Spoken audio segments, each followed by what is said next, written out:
It's showtime, people. Yay! Oh, Right. we Don't watched get a your pants movie. all wet. Keep your bras on. Where's the fun in that? Yeah. You know, like you do. Roll credits. Everyone thinks because you're a zombie, you don't know good coffee. Well, they're wrong. There's only one brew that gets my seal of approval. Deadly Grounds coffee is my guilty pleasure. The aroma is so intoxicating. It brings all of my neighbors out of the woodwork. Deadly Grounds coffee. Coffee to die for and zombie approved. It's good to get a little deadly.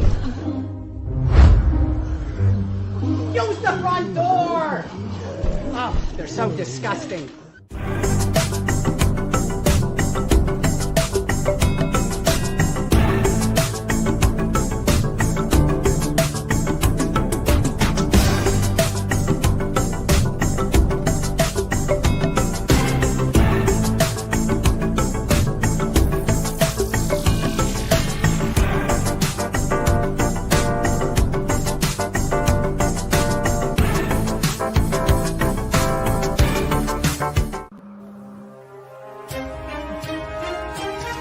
The Dorkening and all affiliated shows are not intended for anyone under the age of 18. The following may contain discussions or scenes that have adult situations, graphic violence, nudity, strong sexual content, and graphic language. This show is intended for mature audiences only. Viewer discretion is advised.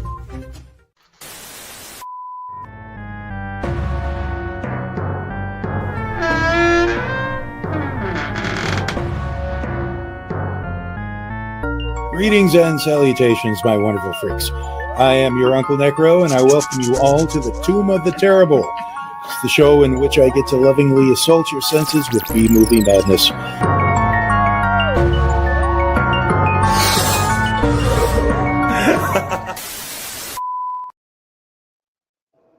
Hello, my lovely people.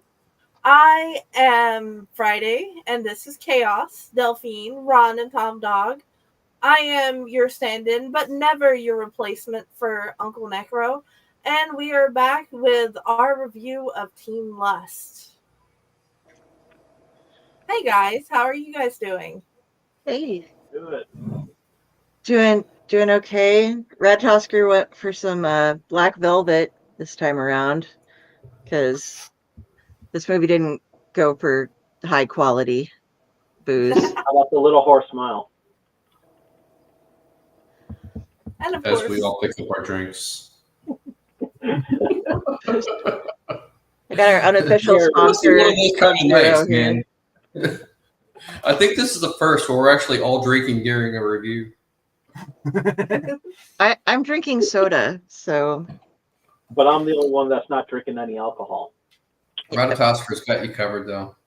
yes, Yeah. he does. Got the Black Velvet I and the Little Horse I blame Smile. Leslie. hi Steven. We love you. It is, Stefan. It is a shallow movie as well. Mhm. Oh yeah. This does not fall down on one of the holy shit, but yeah. So How about we go through and find out what everybody's first thoughts were about the movie, I should say. Delphine? I wasn't expecting much from it. I wasn't exactly sure what to expect from it because it was just called Teen Lust, and I was like, how does this work into a horror movie? And then I saw the cast and I was kind of excited, and then I saw the movie and I was kind of like, oh. And as you can see, that was a movie. Yes, this is a rough movie to stomach. That's debatable. It was, well, not, it was meh. It I was think. meh. Yeah, That's the kind overall of fair. impression- It's not hard to stomach. It's just, it's not everything it could have been. Okay. Tom Dog, what were your initial thoughts of the movie? Being that this was my first time watching it, it was I looked at it as Manos, the Hands of Fate, meeting not another teen movie.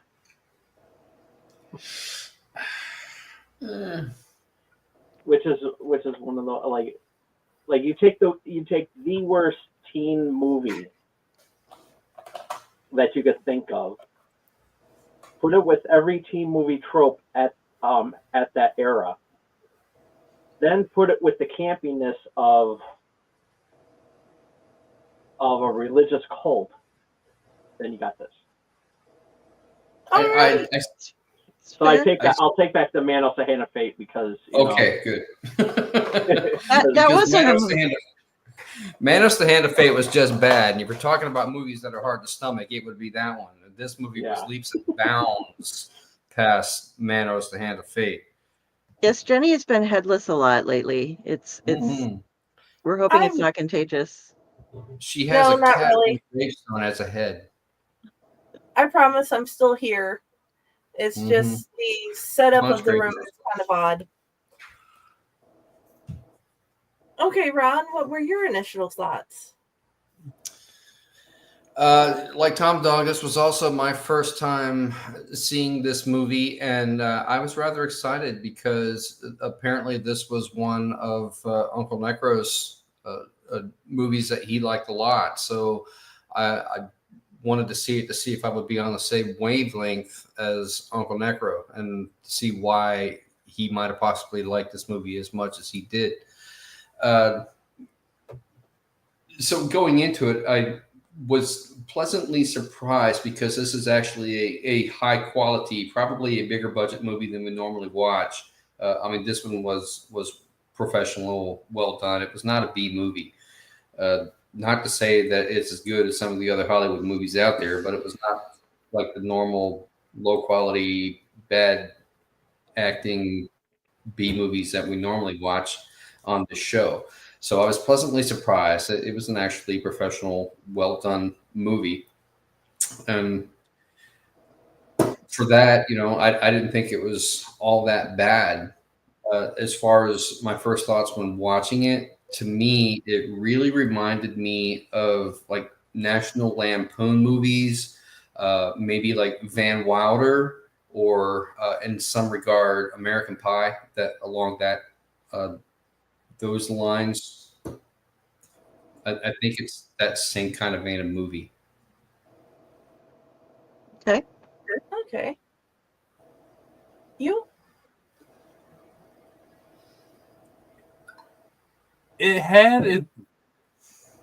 For me, I had trouble keeping my attention. One minute it has some interesting parts, and then next minute I'm just kind of spaced out. Okay. Not what I was expecting from a movie with the Dread Pirate Robertson. I'm sure.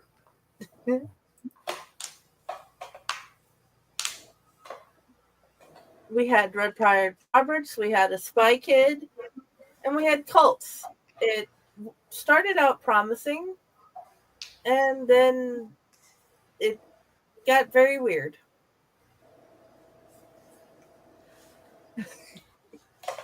Yeah, that was. Thank whoever they didn't do anything with the goat. They did. You just never saw it because it happened off screen. No, I think he means the second goat. I was waiting for that. I have an idea. No, please no. Oh, they didn't do anything with the goat. I see what you mean. Yeah. Okay.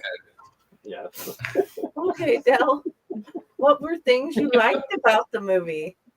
Well, I got excited when I saw the cast, and I did think, yeah, this is a better quality of film than we have seen in a very long time. So that had its plus for it. I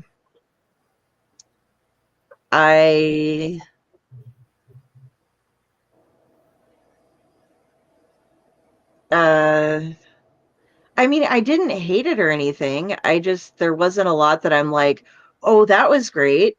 You know, it just kind of went through the motions of being the movie. I liked the hidden bookcase. That was cool. I liked that part of the scenery. That was a neat job.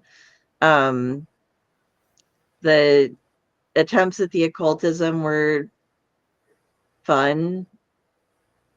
Um, yeah, I don't have a lot of likes or dislikes for this one. I just kind of med through the whole thing.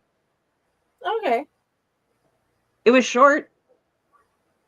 That was Yeah. that was helpful. What about you, It- Tom Dog?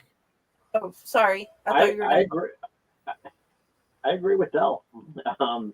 That's how I looked at it, and a pretty good cast. The laughter. There were some funny moments in there. And it just like I said before, it was just like a better version of a really bad teen movie, just better. Okay. With a Ron? religious cult. Yes. I wouldn't consider this movie so much a horror as it is a dark comedy.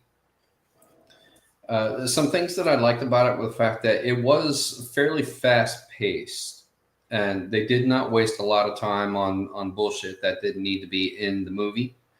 The dialogue was pretty witty, pretty snappy, and there is somewhat of a definite character arc, although it's more in his friend, whose name I can't recall now. I don't remember. Yeah, the most of the character arc is in his friend and not even so much in the main character. I thought that it was fun. I really love Cary Elves. That I completely didn't recognize him at first until I saw the cast. Usually he has a very recognizable voice because of his accent, and he didn't use the accent this time. And he's playing a completely different type of character than he normally plays. So I thought that was just fun, a fun little role for him to do that's completely outside of his norm. This movie was also somewhat predictable as well, but you don't really care because you're having fun. You're along for the ride, and it's pretty cool. But you're waiting to see how what's going to happen. You're just waiting to see how it's going to pan out, and so it's not disappointing because in the end, the conclusion that is rather predictable is still fairly epic because you would have to get some total bragging rights by the way they resolved the issue. And I thought that was a good way to end it as well. I did have some questions and possibly, some things I would have liked to have seen done differently, but we can get to those. Okay. What about you?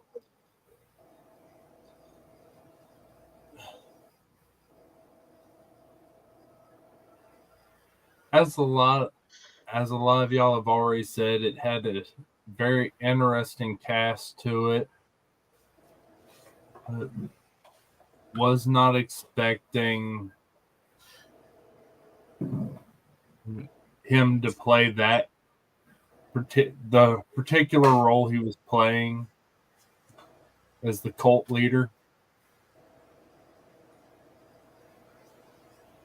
And the rest of the movie just seemed almost. Most of the movie seemed random.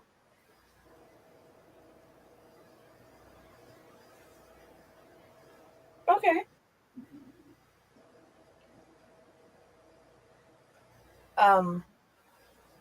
The I liked how it had a general plot. I liked how I loved the cast too, and it generally went along to actually try to do its plot in many ways. And yeah, I'm just along with Dell kind of just med about the movie. Yeah. What did you guys dislike about the movie? Delphine? And let me clear my throat here real quick.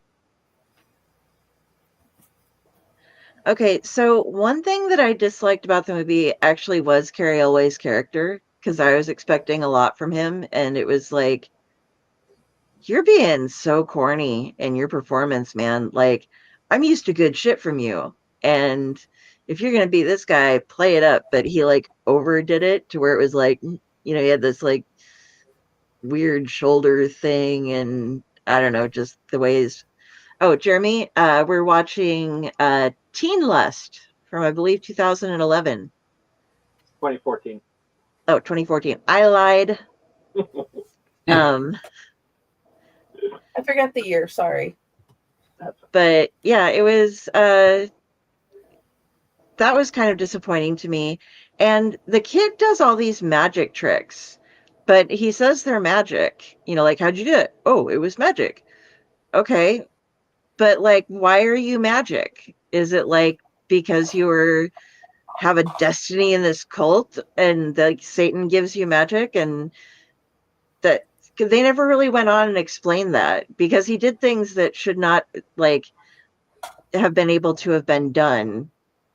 And it's not, but it wasn't frequent. But it turns out towards the end, like that's like his side gig for parties. He makes money by doing kids' birthday parties and doing magic tricks or something. But they just had like a couple of instances where doing card tricks and having a card show up in someone's bra and then having somebody's pants turn into like a sparkle fest on like fire almost.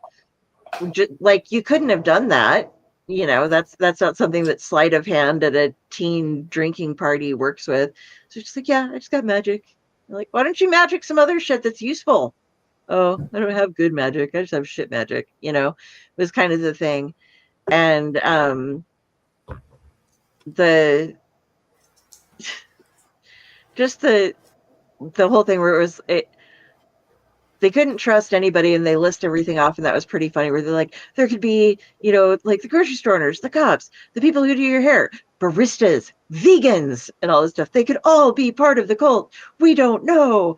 And so they're like, let's go pick up whores.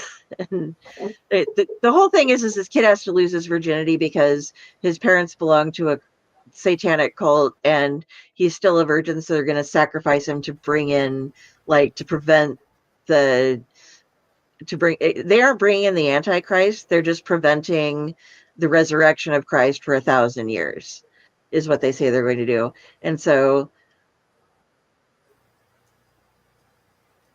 it's all a story about this kid trying to get laid while being chased by satanic cultists so that they can sacrifice him up to Satan. And not the best ways possible of getting laid. It took them so long to figure out that a prostitute would probably be easier than just going to a party and hitting up girls when they're nerds. But yeah, just general lack of cohesion. Like, can we focus on why this was part of a movie? Okay, it's just not important. I wanted a little bit more fulfillment out of it, and they did end it pretty epically. But that made me wonder, like, because there's a thing like in witchcraft that's like, oh, you have to sacrifice the blood of a virgin. And it's like, okay, but in some cases, that doesn't mean that you're going to like kill a virgin. Sometimes you can just take a couple bloods, or you take the virgin blood, which is when a virgin female first has sex, they bleed, and that counts. And it was like, they could have made that a real twist at the end, like, oh, virgin blood was spilled. So, dun, dun, dun, which I thought would have been kind of fun, but that didn't happen. So, Yes. so that was kind of a disappointment because I thought they'd be like, haha, I got it. Like, Because the unexpected. waste not want thing, it would be good. But yeah, so those were my, like, I didn't hate anything. I just wanted more exposition on a couple of items. So, how about you, Tom? What did you think? Yes. What did you just think? I didn't like the party. I didn't like the house party. It was underwhelming. Normally in a teen movie, the parties are at least passable. You know, at that around that age, you know, everybody's underage drinking and you know, and everything like that. But they overplayed it with the like everybody was having sex upstairs. Everybody, there's like one making out, one was making out by the stairs, and pretty much virtually every room you're hearing somebody having sex and everything like that. And I was just like, really? It's like you're overdoing it with the, you know, with that. And then, you know, it just, and the house, you know, it just feel like everybody was so crowded in. There was like hardly anything going on. It's just like drinking out of a keg and listening to cheesy music. And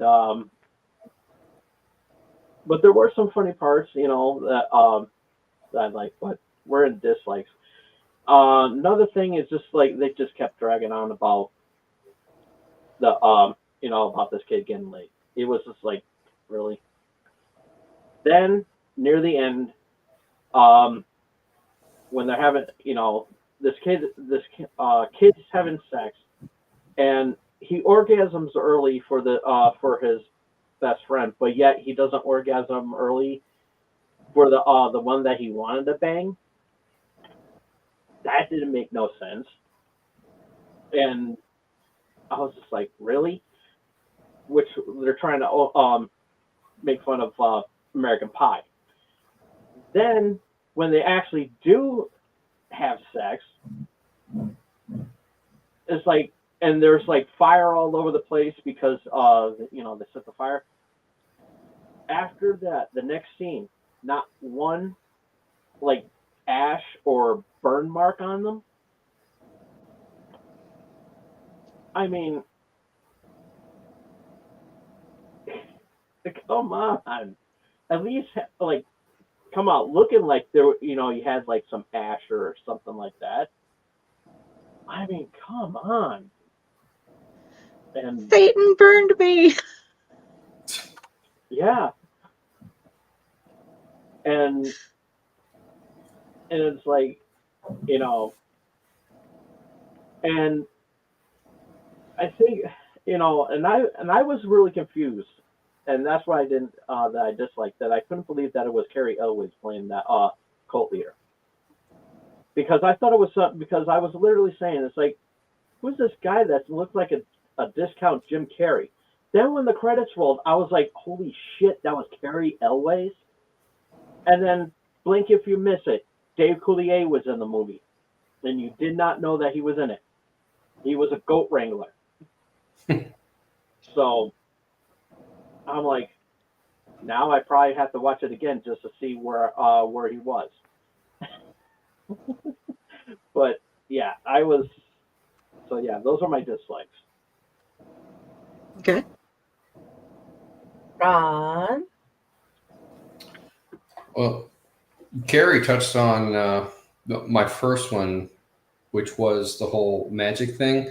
They should have played that up a little bit and gave a little bit of exposition that even Neil didn't know how his magic worked, just that it did work, and that it is a byproduct of him being the one chosen for this particular sacrifice, that maybe it was actually related to the fact that he was the one chosen for this position in the church.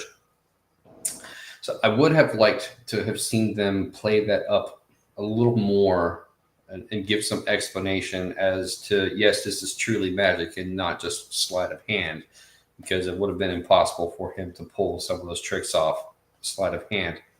And we're only left guessing. I wanted a definitive answer for that.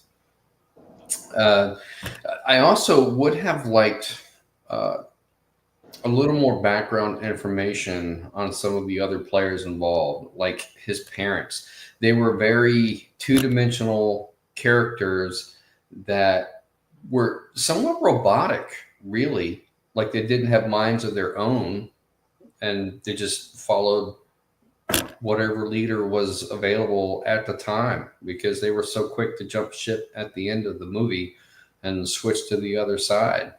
So there was like, they had no intelligence of their own. And I would have liked to have seen them at least question Sheldon's decisions. Why was Neil the one that was picked for this? They could have stated why they so blatantly believed in this particular religion rather than anything else. So the parents kind of annoyed me because they were so static and there was nothing to them. The couple that was chasing Neil and his friend, whose name I still can't remember, Matt, maybe? Matt, Mike, Mark, something like that. Yeah. We'll call him Matt because I can't remember off the top of my head what his name was. The couple that was chasing Neil, the blonde and the hot looking dude, who kind of reminded me of the dude that played Quicksilver in the Marvel movies. Like, she's a total badass and he's sort of a simp, you know, just kind of hanging on, has no brain function in and of himself. Like, we're Satanists, you know. I wanted like some background story on them as well, to why this is important to them. I like the fact that they kind of had this Pinky and the Brain relationship where she was the brains and he was sort of, you know, Pinky aspect of it. But they could have done more with developing their characters as well. Now, I do have to disagree. If you're 17-ish, 18, it's your 18th birthday, you're not worldly wise because you've been sheltered your entire life to make sure that you don't lose your virginity. You're probably not going to know a lot about the rest of the world. So hiring a hooker is probably not the first thing that would come to your mind. You know, the very first thing you do is go to the one girl that you're interested in and see if you can seal the deal. So that I kind of agreed with. And, you know, they played it out like it was an awkward moment, and that was cool. But it took a while to get to that point. So you have this tension between the two, but there's no real building up of the chemistry between them in order for the viewer to go, yes, finally. You know, just like the rest of the movie, it's kind of meh. You know, you're like, okay, predictable, but hooray for him, I guess. You know, they could have done a lot more with that to build the chemistry between the two, so that when it finally happens, you're like, yay, you know. But that didn't happen.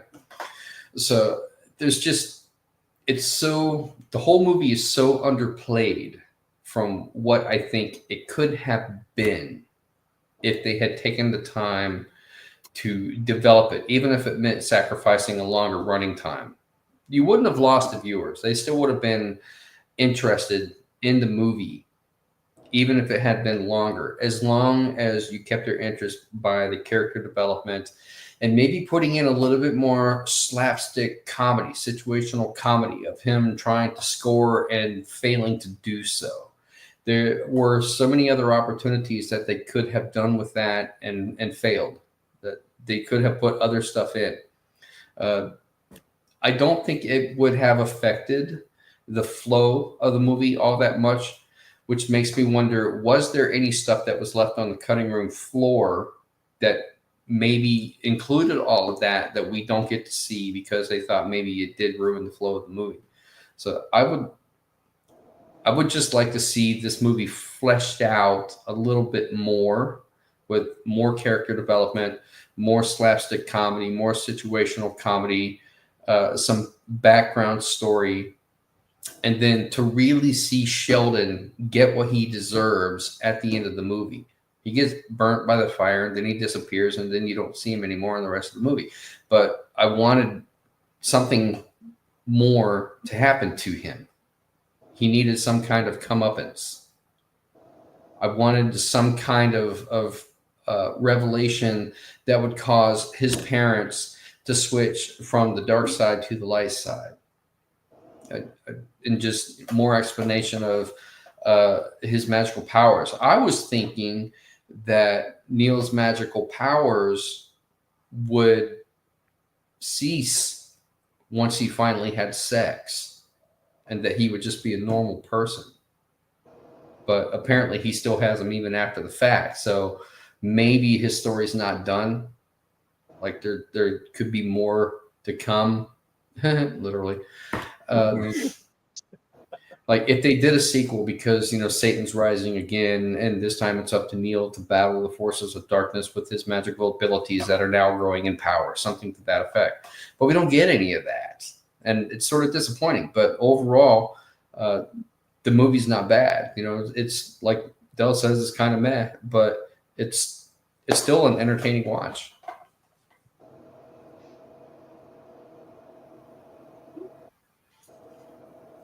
Before I get into mine, I have to say, Ron, thanks to your Pinky and the Brain analogy, I can't think of that one scene where that one guy tackling Neil's friend the same way again. Now, every time I think of that scene, I'm just going to hear, Narf!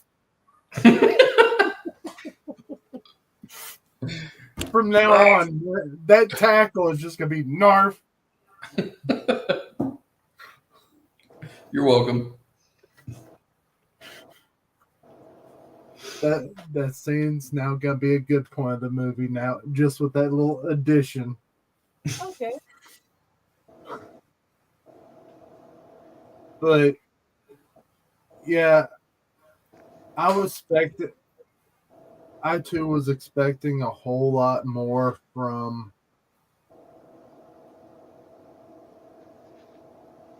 dang, I keep forgetting his name. My brain keeps breaking. Okay. Neil? Yeah. Neil. Okay. No, Carrie Ellis. yeah. Else? I was expecting so much more from his character, just from his previous roles. And it just wasn't there. And then, as I said earlier, the movie just kept at random points just kind of losing me. It just... Were you stoned when you watched this movie? No, he was. I wish I was. It probably would have kept. Maybe try watching it again while you're stoned and see if it makes a difference. Unfortunately, they randomly drug test where I work. Oh, okay. So unfortunately, that's not an option. It didn't help that he was sick when we were watching it. So was I, but that's... Alcohol didn't even help. It didn't help them either. That's why we're all drinking tonight, apparently. Yeah. Yep. Is it helping us? No. I mean, Good you guys. You get your drink. as y'all said, it's not a horrible movie. It just could have been better. More. Yeah. Yes. I'm just going to say I agree with you all. And so we've done... You'll have to forgive me. I am still sick and my brain is lagging. So, say what? Oh, no. I'm trying to make sure I'm getting the list done. So next, well, we've actually been going through this at quite a clip. Have you noticed? Yes, we have. Mhm. So roundabout now, we would do the commercial break, and then we'd come back and Give our talk about the ratings. books and give our ratings and do the any 5 stars that Dell has found, because she's awesome like that. Okay. If you'll please Okay. roll the beautiful Faye footage. Rolling.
Greetings and shabibans. We are the Retro Reductibus Cephala Podcast, a long-form bi-weekly show that celebrates all the things that made growing up awesome. Well, that sounds good, but I don't know what all those words mean. I think what Parasite Steve's trying to say is that on Retro Redoctopus, we explore a range of retro goodness, from toys, video games, and movies, to cartoons, and even snacks and school lunches. Oh. And we do it all with a positive spin, a slew of killer guests, and some very adult language. And you know what else is cool? No. This crazy show is part of the Dorking Podcast Network with new episodes every Tentacle Tuesday. What's that? And if waiting 2 weeks for a new episode gives you a sad, know that we drop bonus episodes all the time, like the off-format Crow's Nest and an interview series we call The Brig. You can listen to Retro Redoctopus on Apple Podcasts, Spotify, Stitcher, or any app that's cool enough to carry the only show that celebrates all the things that make growing up awesome.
Hello. Booze.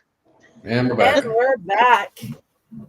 I suppose we should talk about the beautiful books that we are in with our wonderful friends and go from there.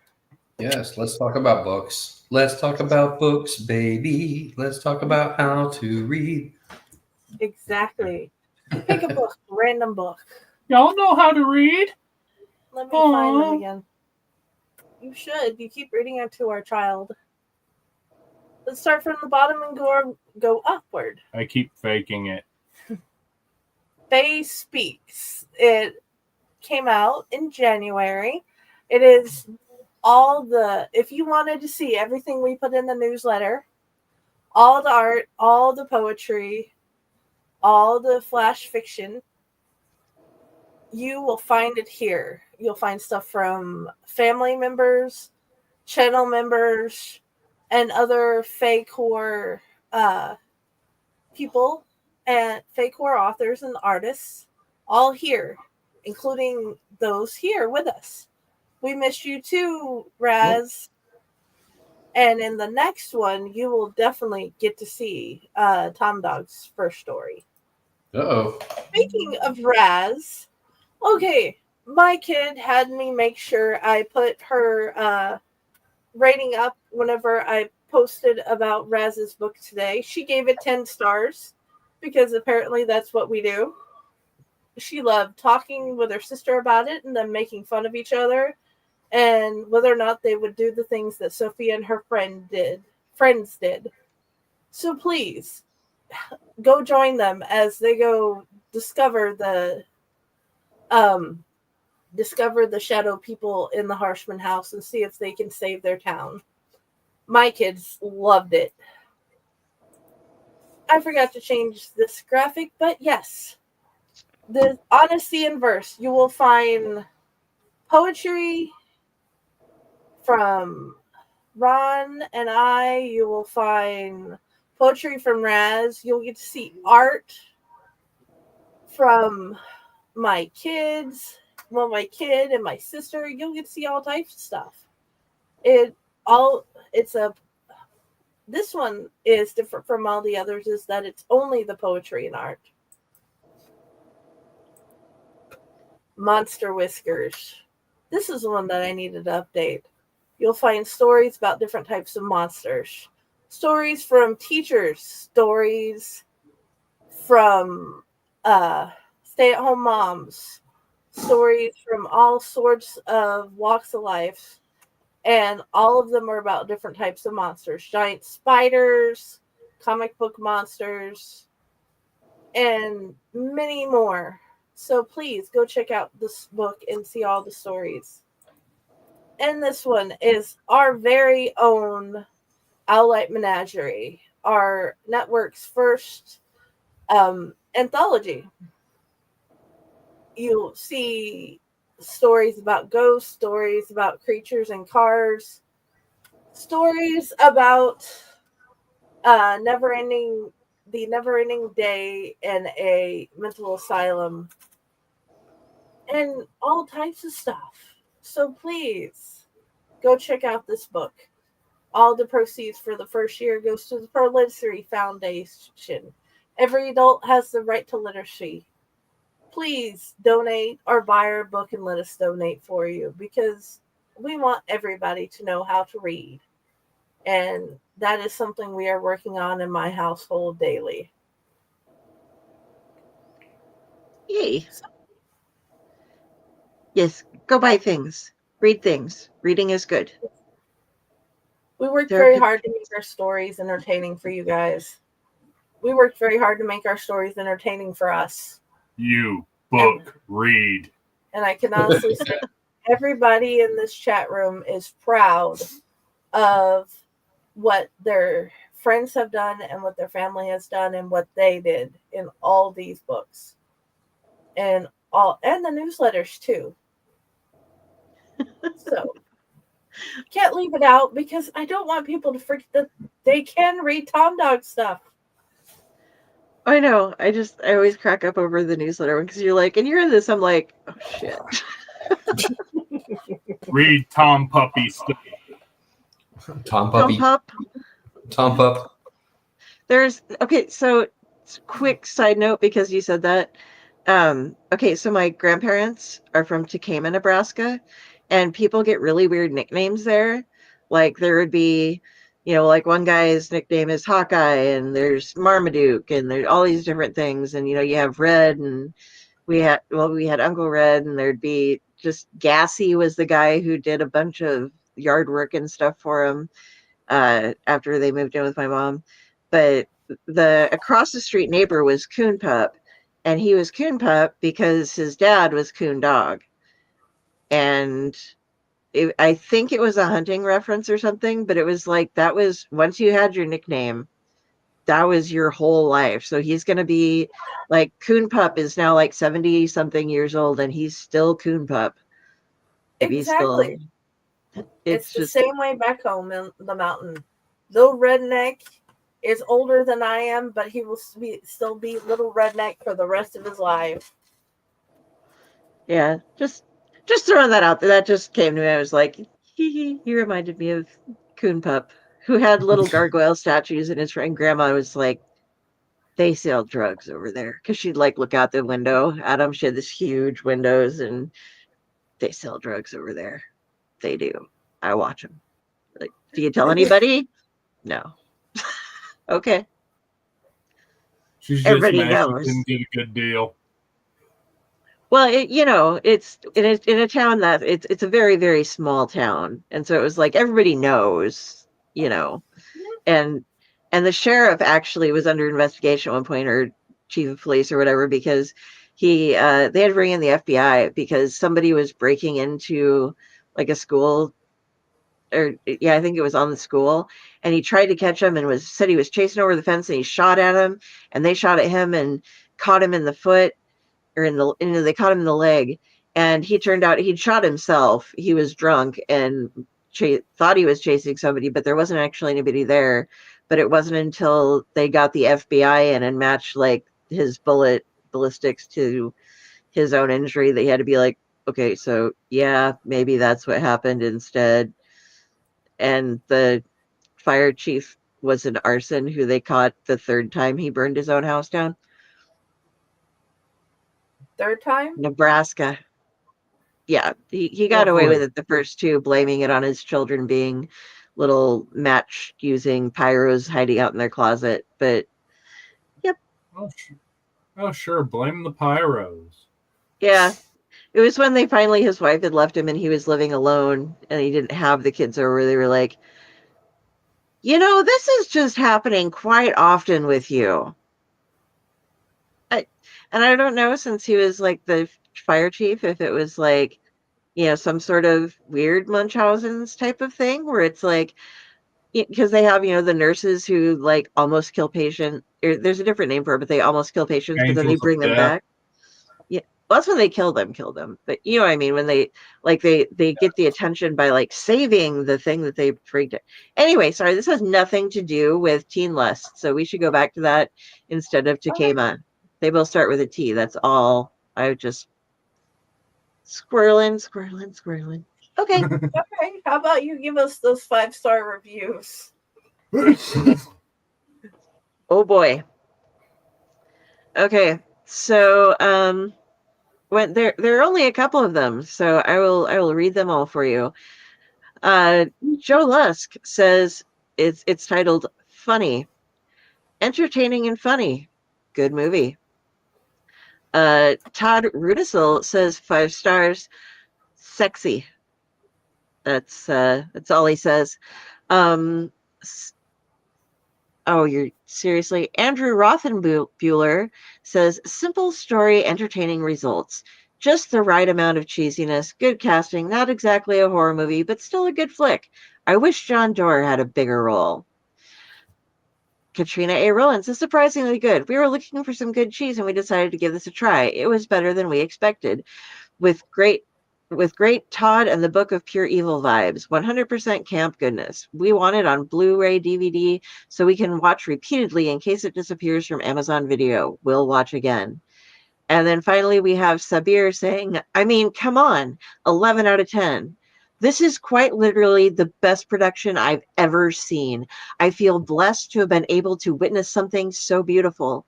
There are literally no valid complaints about this movie, and it's probably number 1 on my must-watch list. So Sabir has somebody in that movie with him that he's related to, or she, I'm not sure. But yeah, those were the 5-star Amazon reviews. Okay. Now that we know what they have to say, let's find out what we have to say. Del, how many stars and would you recommend it? Well, because it wasn't utter shite, like a lot of things we've seen, it was still meh though. I'm gonna go ahead. Last week I'm gonna give this one a 7. Because it wasn't absolutely horrible and the film quality was pretty decent. Recommending it more as a background movie, I think, like something you don't have. I mean, you can watch it if you want, and it's short. Like if you take out the credits, it's probably only an hour long. The credits are hugely long. But I know a lot of artists who like draw and they have something going on over on the background to just have. And I think that would be a good movie for it. You know, you look up and something strange is happening, or, you know. I can agree. It worked well while doing dishes and cooking dinner. Yeah, or if you're drunk and just want something goofy to watch, you know, okay. But overall, you know, it's not like I'm like, oh, hey, you should see this. You're really gonna enjoy it. It's just kind of like, feel something, man, just to coast on through. There you go. Alrighty. Tom Dog. Okay. I was originally going to give this movie a 6 out of 10. However, when I was listening to the credits, because there was this the end credits song that they played was really entertaining, and I couldn't stop laughing. So I took the liberty of myself to find out if it was an actual song. Sure enough, it sounded like Wu-Tang playing to me. Yeah. I Shazammed it, and actually it is an actual song, and I absolutely love the song. It's called He Makes the World Go Round. And I'm not good. And it's by a group called Ekeniel.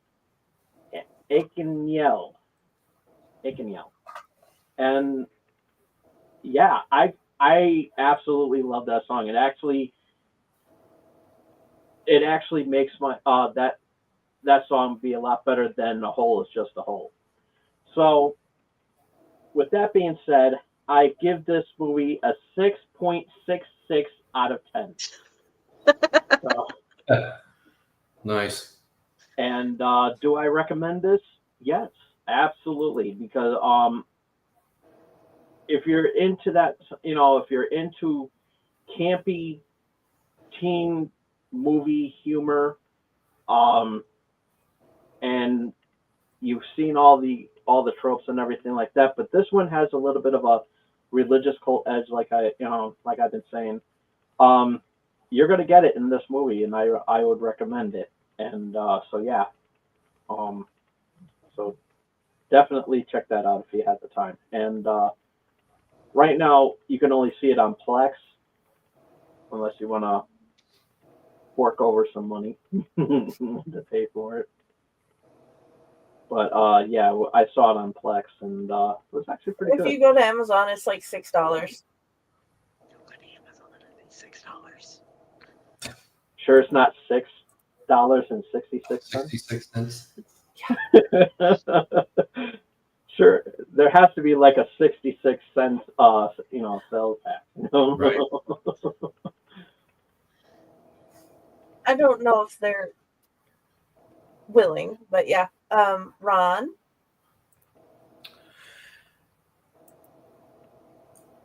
I think that the last line of the movie really set up that end credit song perfectly.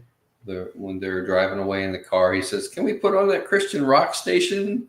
And then it immediately goes into that song, which I thought was so appropriately placed. It was so well done that they had to have thought about that to set it up like that. Still, I would only give this movie a 6 out of 10 because I think that there are better movies in this genre if you're looking for this style. Revenge of the Nerds is way better in comparison for one of those teen type movies. Even Van Wilder was a better movie than this one, in my opinion.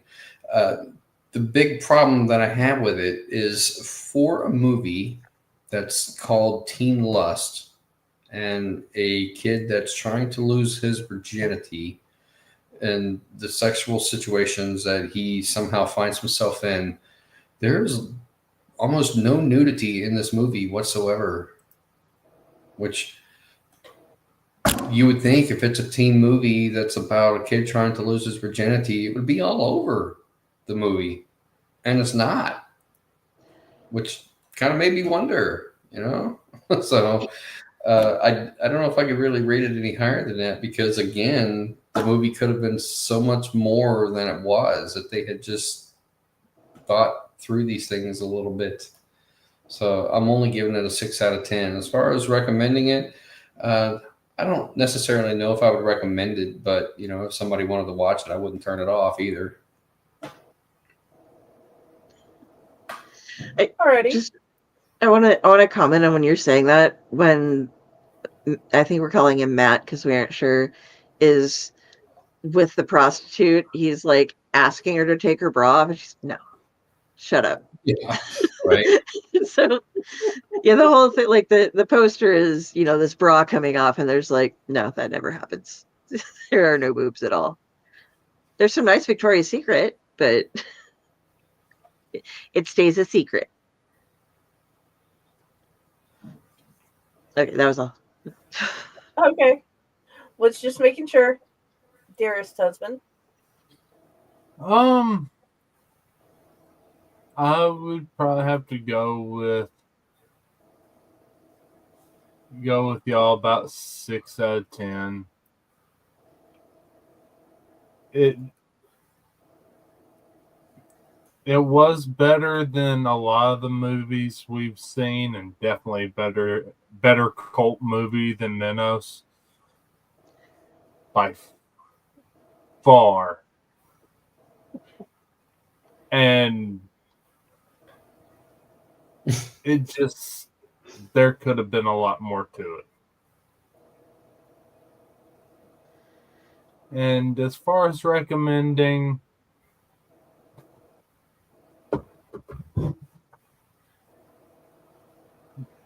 not really.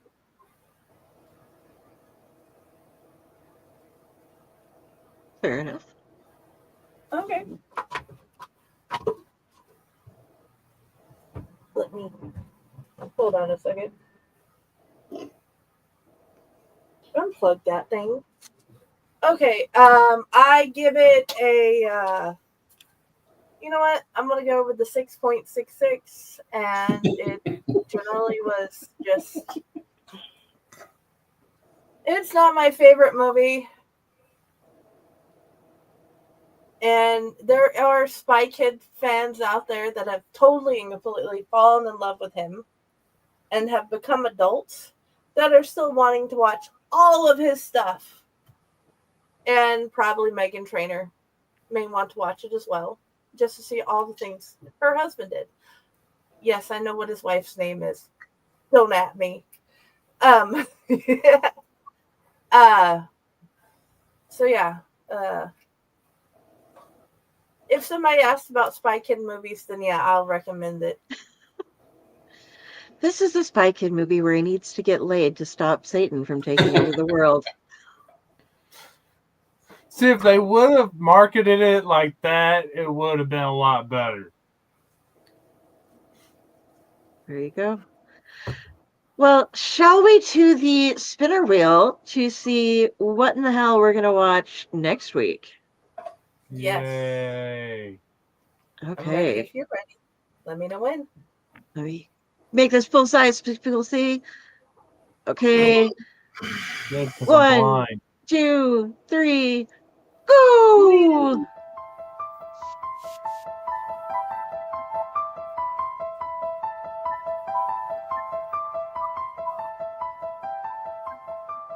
It's right on the line. Monster in the Closet from 1986. Okay, give me a second. I am doing the look. I do not know this one. I don't know most of the movies that are on his list because Uncle Necro just watched everything that was horrible. Yes. And some good stuff too. It is To be. Okay. Yep. So next week. If you want to watch it, I have put the link in the group, guys. Awesome. Well, thank you much. Now it's in the group. Okay. Okay, guys. Thank you guys for coming. You have been amazing. Now, where do you want people to find you, or do you not want them to find you at all, Delphine? They go to Carrie, Kari Sanders on Facebook. If you see this, that is me judging you. You have found the correct Carrie Sanders. You can find me here on the Ally Network. You can find me in some books, some of which were listed earlier, but you can go ahead and just follow my links there to my Amazon page and see what books I have there. You can also find me Tuesday nights, and now a couple Saturday nights on Splash Pages, or Saturday afternoons on Splash Pages, because we've been getting some international guests. Tomorrow we are welcoming the amazing Jean Ha, and we're going to be talking about some great stuff that I'm not allowed to speak about. So yeah, you'll get some good stuff for tomorrow. Alrighty. Tom Dog, where do you want people to find you? Okay, you can find me on YouTube at TomRK69. Don't forget the little at logo thingy or whatever they call it. I already put up a video earlier. I did a review on some on this right here, the Pringles Hot Ones, and there's like 3 of them. Later on tonight, I'm actually going to be doing Wrestling Prime Elite. I had to put it off. I'll explain about it a little later on. This Thursday, we got the Super Bowl predictions episode on Channel X, and then of course we'll be back to our regular schedule with Wrestling Prime Elite, and as well as the OG Wrestling Prime. We got 2 Wrestling Prime shows, and you can see all that and a lot of other tomfoolery that I have going on there, and there's only one way to do that, is by face-hugging that subscribe button. Awesome. Please, definitely face hug and squirrel hug those buttons, guys. Ron, where do you want people to find you? You can't find me lately. All you can do is just read the stuff that I have out there through Fakecore. For reasons that I won't go into, I have deleted Facebook off of my phone for the foreseeable future and will not be reinstalling it anytime soon. I have not deactivated my Facebook account precisely for this reason, so we can still do the podcast, but I will not be on Facebook much, if at all, for the foreseeable future. That also goes with TikTok as well. I still have an active account, but I won't be making any new material. So if you want to find me, I still have Messenger. You can still send me a message or send Friday a message and say, hey, trying to get in touch with me. And then she'll send it along my way, and I'll determine whether or not it's something I can respond to. But yes, if I can't answer the question, I'll pass you along. Yeah. Otherwise, don't find me. Alrighty.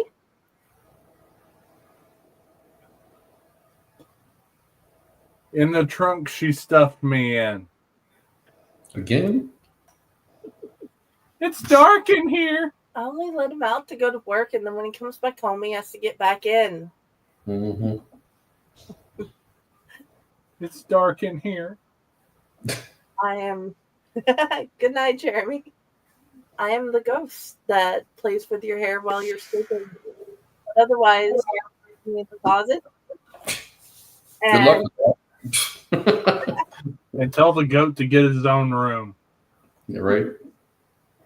I'm on Owlite. I'm on Fakecore. I'm at Friday with the Library in the Blue Box. And I'm at my author page, Jennifer Elliott. Please. And if you have any questions about any of the authors or podcasters of our group, I will help you get to a hold of them, or will help you find the information you need if it is within my scope of abilities. All right. Oh, he's yawning. We're losing him. We're losing him. All right.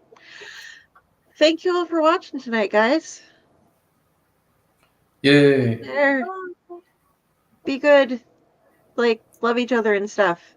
Yay! Keep watching horror movies and keep loving each other. And reading. Reading is good. Spay and neuter your friends.